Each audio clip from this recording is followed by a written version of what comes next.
नमस्कार दोस्तों, मैं आज आप लोगों को बताऊंगा कि कैसे बीपीएससी टीआरई 4 में आप पीआरटी के स्टूडेंट 1 to 5 वाले जो भी स्टूडेंट है, कैंडिडेट है, कैसे बेहतर कर सकते हैं उसके बारे में हम बताऊंगा। कैसे बेहतर स्ट्रेटजी के साथ आप पढ़ाई करें वो मैं बता रहा हूं। तो सबसे पहले देखिए, इसमें क्या करना है, पीआरटी वाले में आपको ध्यान देना है, मात्र 3 किताब को पढ़ना। कितनी किताब को? 3 किताब को। और इसी 3 किताब को पढ़ करके आप आराम से 90+ ला सकते हैं। इसके लिए मैं आपको गारंटी के साथ कहता हूँ, आराम से आएगा। बहुत सारे लोगों को मैंने गाइडेंस दिया है, आराम से उन लोगों का आया है, आपका भी आएगा। सबसे पहले तो आपको क्या करना है कि बीपीएससी टीआरई 1, 2, 3 तीनों का क्वेश्चन पेपर आपको पहले लाना है। और क्वेश्चन पेपर आप कहीं से भी ला सकते हैं, या तो डाउनलोड कर लीजिए साइट से, या तो आप एक यूथ कंपटीशन का किताब आता है, उसमें तीनों का पूरा क्वेश्चन रहता है प्रीवियस ईयर का। या तो देखिए, हमारे पास है ये किताब, दानिश सर का है, ये पूरा बीपीएससी टीआरई 1, 2, 3 का पूरा जीएस का पोर्शन जो है ये पूरा दिया हुआ है। तो आपके एग्जाम में जीएस 120 नंबर का पूछा जाएगा, समझे। तो ये किताब आपको बहुत अच्छे तरीके से पढ़ना है।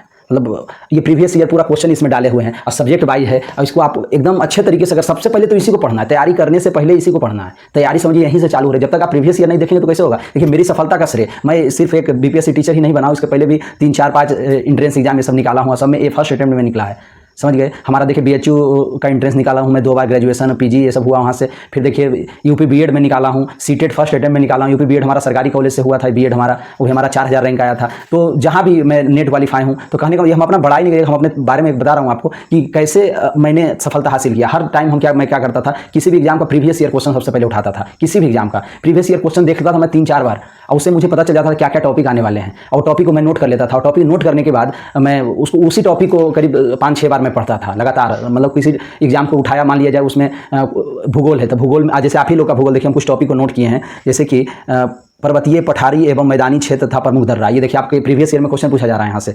मानसून एवं वर्षा, ये टॉपिक है, इससे क्वेश्चन आपका पूछा जा रहा है। फिर देखिए प्राकृतिक आपदाएं, यहाँ से क्वेश्चन आपका पूछा जा रहा है, ये ज्योग्राफी का है आपका। फिर देखिए आपका है कृषि एवं पशुपालन, यहाँ से देखिए क्वेश्चन आपका है। फिर है आपका चट्टान, शैल एवं मृदा। देखिए चट्टान अलग अलग, मृदा मिट्टी भी अलग अलग तरह के होते हैं। फिर तो इस तरह की चीज़ों को मैं नोट कर लेता हूँ, किसी भी एग्जाम के लिए बता रहा हूँ या आपके लिए बता रहा हूँ। तो इस तरह की चीज़ों को मैं टॉपिक को नोट कर लेता हूँ, और नोट करने के बाद इसी चीज़ों को मैं लगातार 4-5 बार पढ़ता हूँ। ये हमारा स्मार्ट स्ट्रेटजी हो जाती है। यही तो अपनाना है हर एक विद्यार्थी। इसीलिए मैं जो भी एग्जाम में बैठता था तो एक बार में आराम से क्रैक कर लेता था उसको फर्स्ट अटेम्प्ट में। मैं प्रयास करता था कि दोबारा हमें न देना पड़े। तो इस तरह से आपको भी करना है। सबसे पहले पूरा प्रीवियस ईयर देखना, उसमें आपको नोट करते जाना कॉपी लेकर के, कहाँ से क्या क्या क्वेश्चन पूछा जा रहा है। अब ये एक बार आप पढ़ेंगे फर्स्ट टाइम तो आपको पता नहीं चल पाएगा, करीब इसके लिए आपको 3-4 बार पढ़ना होगा प्रीवियस ईयर। और उसमें ये जो मैं किताब बता रहा हूँ, ये किताब जो अभी दिखाया था आपको प्रीवियस ईयर का किताब, तो इस किताब को जैसे देखिए, ये जो किताब है इसमें आपका सारा सब्जेक्ट दिया हुआ है, और सारे सब्जेक्ट को आप आराम से एकदम पहले प्रीवियस ईयर एकदम अच्छे तरीके से देख लीजिए। जो भी आपका ढेर सारा सब्जेक्ट आपका एग्जाम में 7-8 सब्जेक्ट है, सबके बारे में अभी मैं बताऊँगा आपको। तो सबसे पहले तो उसी को देखिए, और उसके बाद प्रीवियस ईयर जब आप देख लिए तो आपको पता चलेगा क्या क्या टॉपिक से क्वेश्चन, वो टॉपिक को नोट कर लीजिए सब्जेक्ट वाइज। अभी जैसे बताया ना, ज्योग्राफी में टॉपिक से आ रहा है, सब्जेक्ट वाइज टॉपिक को नोट कर लीजिए। टॉपिक जब नोट कर लेंगे और उसके बाद आप एनसीईआरटी पढ़ना चालू कर दें। एनसीईआरटी भी सारा नहीं आपको पढ़ना, मात्र 2 सब्जेक्ट का एनसीईआरटी पढ़ना। सारा पढ़ेंगे आप परेशान हो जाएंगे। एनसीईआरटी भी आपको मैं बता रहा हूँ, पढ़ना नहीं है किताब को। एनसीईआरटी किताब पढ़ने से ज़्यादा लाभकारी होता है। किसी टीचर का वीडियो यूट्यूब पे आप देख लीजिए, ये हमारा एकदम एक्सपेरिमेंट किया हुआ है। एनसीईआरटी अगर आप खुद पढ़ते हैं तो बहुत सारी चीज़ समझ में नहीं आएगा, बोरिंग लगने लगेगा। पर अगर आप किसी टीचर का एनसीईआरटी का वीडियो, वो पूरा किताब से अंडरलाइन करके आपको टीचर पढ़ाएंगे, पर यह है कि वहाँ पे एकदम समझा करके आपको पढ़ाएंगे, बहुत अच्छा लगेगा, हर एक चीज़ आपको समझ में आ जाएगा। और किसी चीज़ को हम लोग सुन करके जब पढ़ते हैं ना, सुनते हुए देखते हुए, तो चीज़ें ज़्यादा याद होती है हम लोगों को। ये साइकोलॉजी है। तो आप यूट्यूब पर देखते हुए सुनते हुए पढ़ेंगे तो आपके दिमाग में आराम से वो चीज़ें, और समझते हुए रहेंगे, चित्र दिखाएंगे टीचर वहाँ पर हर एक चीज़ का, तो एक स्लाइड के थ्रू बहुत अच्छा लगेगा। आप जो भी एनसीईआरटी किताब से मत पढ़िए, आप डायरेक्ट यूट्यूब से देख लीजिए टीचर से। वो टीचर सारे क्लास 6, 7, 8, 9, 10 हर एक क्लास का, मतलब 5-5, 6-6 घंटे का वीडियो बना दिए हैं हर एक क्लास पे। उसमें सारा एकदम लाइन बाय लाइन आपको पढ़ा देंगे सारे चैप्टर को। तो इस तरह से आप 2 सब्जेक्ट को पढ़िए। एक तो विज्ञान पढ़िए एकदम लाइन बाय लाइन टीचर से यूट्यूब पे, क्लास 6, 7, 8, 9, 10, 11 तक पढ़ लीजिए, मतलब 10 तक आप पढ़ लीजिए विज्ञान को। और उसके बाद आप भूगोल को पढ़िए। भूगोल आपका एनसीईआरटी बिना नहीं काम चलेगा, क्योंकि भूगोल में बहुत सारी चीज़ें कॉन्सेप्ट वाली होती है, तो आपको टीचर बहुत अच्छे तरीके से समझा देंगे। तो एनसीईआरटी का वीडियो देख लीजिए आप पूरे एकदम किताब वाला यूट्यूब पे, और विज्ञान का देख लीजिए। और तीसरा क्या काम करना है, ये 2 का तैयारी आपको हो जाएगा। देखिए एनसीईआरटी जो आप पढ़ेंगे तो उससे आपको एक कॉन्सेप्ट डेवलप हो जाएगा, उसका प्रैक्टिस के लिए भी हम बताएंगे। मात्र 3 बुक आपको ध्यान रखना है, 3 बुक से ही आपका कल्याण हो जाएगा। और फिर यूट्यूब ये सब का सहारा ले लीजिएगा। तो सब पहला बुक तो आपको बता दिए, प्रीवियस ईयर का है पूरा, इसको अच्छे तरीके से 3-4 बार पढ़िए, आपके दिमाग में सेट हो जाएगा कहाँ से क्या प्रश्न पूछा जा रहा है, उन्हीं टॉपिक को पढ़ लीजिए। और उसके बाद देखिए दूसरा किताब आपका है लूसेंट। दूसरा क्या है, अगर आपको एनसीईआरटी का फैक्ट पढ़ना है, लूसेंट या महेश बनवाल, दोनों में से कोई एक लीजिए। महेश बनवाल में क्या है, एनसीईआरटी सार संग्रह होता है, क्लास 6 से 12 तक का पूरा बेहतरीन ढंग से वो सर समझाए हैं, लिख करके फैक्ट पूरा वो। और उसके बाद अगर वो बुक नहीं आपके पास है तो आप एनसीईआरटी के लिए, एनसीईआरटी ही पूरा लूसेंट फॉलो करता है, तो लूसेंट भी पढ़ सकते हैं, कोई बहुत ज़्यादा दिक्कत नहीं है। तो आप देखिए तीसरा बुक आपके पास ये होने वाला है। ये देखिए ये किताब जो है आपको रखना पड़ेगा, ये इसलिए आपको रखना पड़ेगा क्योंकि इसी से आप पूरा प्रैक्टिस करेंगे। इसके पढ़े बिना आप बीपीएससी का एग्जाम देने जाएंगे तो सब कुछ अधूरा अधूरा आपको लगेगा। इसको इस किताब में आपका जो भी पीआरटी में जितने भी सब्जेक्ट हैं सारे इसमें दिए हुए हैं, सारे सब्जेक्ट दिए हुए हैं। अब आपके एग्जाम में 7-8 सब्जेक्ट हैं, वो सब्जेक्ट पर मैं थोड़ा सा बात कर लेता हूँ। और सब इस किताब में, और सारे इस किताब में जो भी मैं अभी ये किताब आपको दिखाया इसका बात थोड़ा सा करूँ। बीपीएससी सिविल सर्विस का जो एग्जाम होता है ना, तो जो लोग एक्सपर्ट लोग क्वेश्चन सेट करते हैं पूरा एनसीईआरटी से करते हैं। और आपको भी देखिए एनसीईआरटी ही पढ़ना है, तो जब आप एनसीईआरटी पढ़ेंगे तो समझिए पूरा वहाँ से जितना भी क्वेश्चन बन सकता है वो सारा क्वेश्चन इसमें बना करके पूछा गया है सिविल सर्विस एग्जाम में। सिविल सर्विस एग्जाम में डीपली पूछा जाता है, पर आपका टीचर का एग्जाम आपको बहुत ज़्यादा डीपली नहीं पूछा जाएगा, आपको ऊपर ऊपर पूछा जाएगा। तो इसमें इससे अगर सारा क्वेश्चन आप कर लेते हैं तो समझिए कि आप एनसीईआरटी एक तरह से पढ़ लिए। पर हाँ, इसमें क्या है, पूरा व्याख्या के साथ दिया हुआ है, पूरा क्वेश्चन का उत्तर है, उत्तर के साथ व्याख्या भी दिया हुआ है, व्याख्या को भी आपको याद करना है। इसमें इतिहास है, जैसे एक टॉपिक हम ले लेते हैं इतिहास से आपके एग्जाम में, हम बात करते हैं पूरा सब्जेक्ट वाइज। इतिहास से आपके एग्जाम में पूछेगा लगभग 16-17 प्रश्न। 16-17 भी क्या रहेगा इतिहास में, आपको सब कुछ नहीं पढ़ना है इतिहास में, राष्ट्रीय आंदोलन पढ़ना है, एकदम मस्त लगेगा पढ़ने में। राष्ट्रीय आंदोलन 1857 से 1947 तक, इसके लिए एक टीचर यूट्यूब पे हैं, बहुत सारे टीचर हैं, वो डायरेक्ट वीडियो 5-6 घंटे का बना करके रखें, पूरा मैराथन भारतीय राष्ट्रीय आंदोलन करके, वो पूरा पढ़ दिए। इसी को आधुनिक भारत का इतिहास बोला जाता है। बस यही पढ़ना है इतिहास में, और कुछ नहीं पढ़ना। 15-16 क्वेश्चन आपके एग्जाम में सारे यही पूछे जाएंगे। इसको अगर एक बार अच्छे से पढ़िए तो आपको लगेगा 13-14 आप आराम से कर लेंगे। 1-2 तो थोड़ा सा फंस जाता है, तो 15-16 करिएगा। और टीचर का पढ़ लीजिएगा जब एनसीईआरटी वहाँ पे, जब किसी भी टीचर का, जैसे तो टारगेट विथ अंकित करके एक टीचर है यूट्यूब पे, उनका मैंने देखा हूँ वीडियो, 5-6 घंटे का लगभग है वीडियो, उनको आप देख लेंगे ना तो पूरा जब देख लेने के बाद इसमें पूरा राष्ट्रीय आंदोलन का लगभग इसमें 600-700 प्रश्न है, इसको देख लीजिएगा इस किताब से।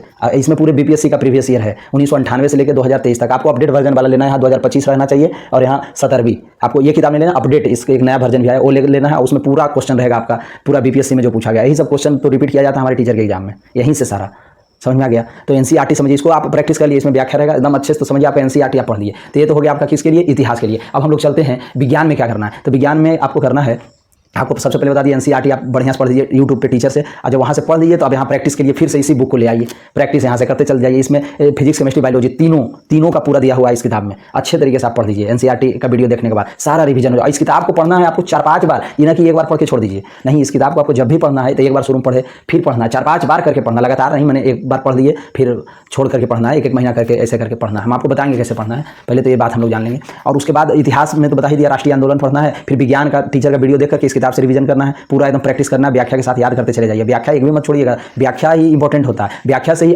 दूसरे तरह का क्वेश्चन बन सकता है। व्याख्या किस चीज़ का दिया रहता है, जो और 3 ऑप्शन होते हैं ना, वो एक बात और बता दूं, आपके एग्जाम में 5 ऑप्शन रहने वाले हैं, तो 5 ऑप्शन रहेंगे तो वहाँ पे थोड़ा आप कंफ्यूज करिएगा। पर इस किताब में जो है ना 5 क्वेश्चन करके ही सारा क्वेश्चन है।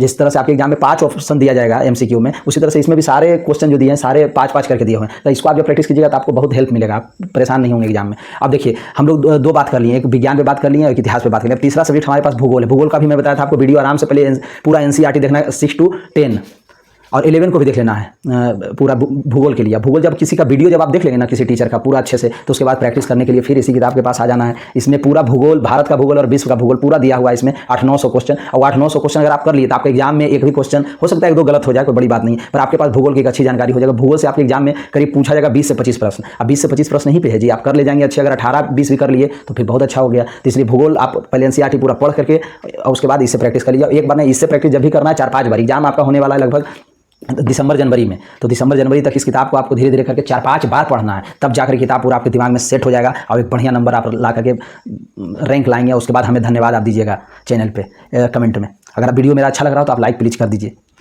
सब्सक्राइब भी कर दीजिए। अब देखिए अगला टॉपिक है आपका विज्ञान तो बता दिया, अब इतिहास भी आपको बता दिया, मैं भूगोल भी बता दिया। अब है बिहार स्पेशल। बिहार स्पेशल कहाँ से पढ़ना? बिहार स्पेशल से आपके एग्जाम में 5-6 प्रश्न पूछे जाएंगे। तो 5-6 प्रश्न यही इसमें देखिए बिहार स्पेशल का भी, क्योंकि बीपीएससी जो सिविल सर्विस का एग्जाम होता है उसमें बिहार स्पेशल भी पूछा जाता है। तो बिहार स्पेशल का देखिए यहाँ पे है टॉपिक, देखिए यहाँ पे दिख रहा होगा। तो बिहार स्पेशल आपको यहीं से पढ़ना है, बहुत अच्छे तरीके से आप पढ़ ले जाएंगे, समझ गए। बिहार स्पेशल से इसमें बहुत सारा क्वेश्चन है, आप इससे ज़्यादा बिहार स्पेशल आपके एग्जाम में पूछेगा ही नहीं।